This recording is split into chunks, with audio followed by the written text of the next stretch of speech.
हमारे साथ हैं जयपुर से ज्योति जी खंडेलवाल, पूर्व जयपुर मेयर। हम इस पे डिस्कशन करना चाह रहे हैं जो अभी जो वल्लभ में जो घटना हुई है, जो महाराणा प्रताप जी का अपमान किया गया है, उसके बारे में मैडम से कुछ जानना चाह रहे हैं। मैडम की क्या प्रतिक्रिया है मैडम आपकी? देखिए, महाराणा प्रताप राजस्थान के वो महान व्यक्तित्व हैं जिनसे हर एक युवा प्रेरणा लेता है, और मुझे लगता है कि उन व्यक्तित्व का सम्मान करना हम सबकी जिम्मेदारी भी है, और उस संदेश को आगे पहुंचाना भी हम सबकी जिम्मेदारी है। और इसीलिए लगता है कि जब जिम्मेदार लोग, जिन्हें पूरा समाज देखता है, जिन्हें फॉलो करते हैं लोग,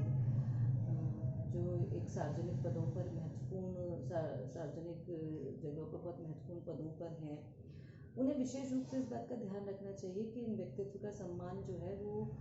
किया जाए, और उसमें अगर कहीं कोई कोताही बरती जा रही है तो उसे सुधार दिया जाए साथ ही साथ। और इसीलिए जब उस घटना को देखते हैं तो ऐसा लगता है कि महाराणा प्रताप जैसे महान व्यक्तित्व की गरिमा में कमी ना लाई, चाहे वो जाने अनजाने में लाई गई, लेकिन अगर आपके सामने अगर ऐसी घटना हो रही है तो निश्चित रूप से उस बात पर प्रतिक्रिया देकर के उसे तुरंत उस बात से सुधार लेना चाहिए, जो नहीं किया गया। और मुझे लगता है कि इसके लिए स्वयं ही आगे आकर के अगर ये कहा जाए कि नहीं, उस समय मेरे सामने इस तरह की घटना हो गई थी, मुझे खेद है, तो मुझे लगता है कि कोई गलत बात हो, कोई बुराई भी नहीं है।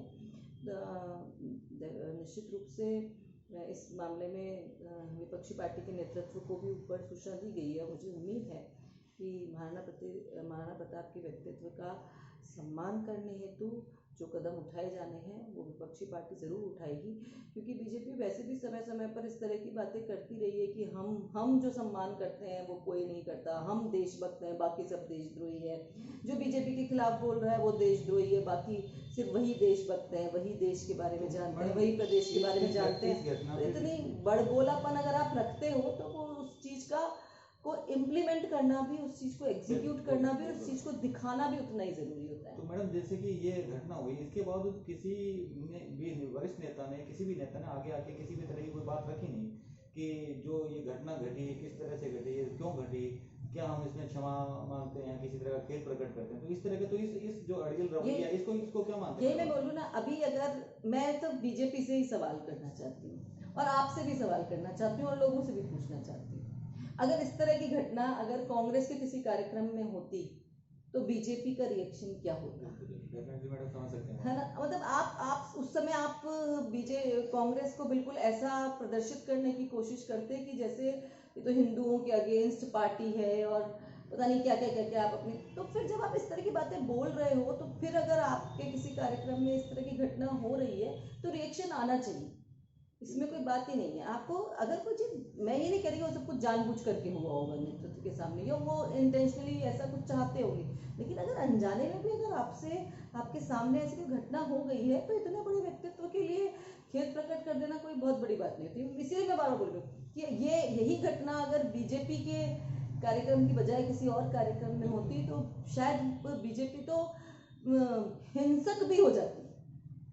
तो ऐसे में मुझे नहीं लगता कि एक बड़ा मन रख करके अपनी बात के लिए खेद प्रकट कर देना कोई बहुत बड़ी बात है, और वो निश्चित रूप से आगे आकर के करना चाहिए। राजस्थान के व्यक्तित्व, राजस्थान के सम्मान और गरिमा की बात है, और बड़ा दिल रखना चाहिए। केवल दूसरे को देशद्रोही कह देना बहुत आसान काम होता है, जबकि हम सब जानते हैं कि भारत में रहने वाला हर एक नागरिक अपने देश के प्रति सम्मान रखता है, अपने देश के प्रति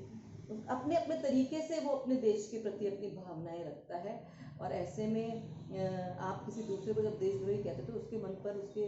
दिल पर भी क्या बीत सकती है कि मैं भी इसी देश का नागरिक हूँ, आप मुझे कैसे इस तरीके से कह रहे हो। तो ऐसे में जब आप दूसरे को ऊपर इतनी आसानी से अगर लांछन लगा देते हैं, आरोप लगा देते हैं, तो फिर खुद के ऊपर भी अगर कुछ इस तरह की बात हो तो उसे भी बड़े दिल से स्वीकार करना चाहिए। हमारे साथ जो ज्योति जी खंडेलवाल पूर्व मेयर जनप्रतिनिधि हैं, तो उनका यही कहना है कि घटना जिस भी तरह से घटित हुई हो, लेकिन बड़ा दिल रखते हुए पार्टी को सामने आकर उस पर खेद प्रकट या क्षमा याचना की, इसी तरह की कोई न कोई बात जरूर रखनी चाहिए। धन्यवाद।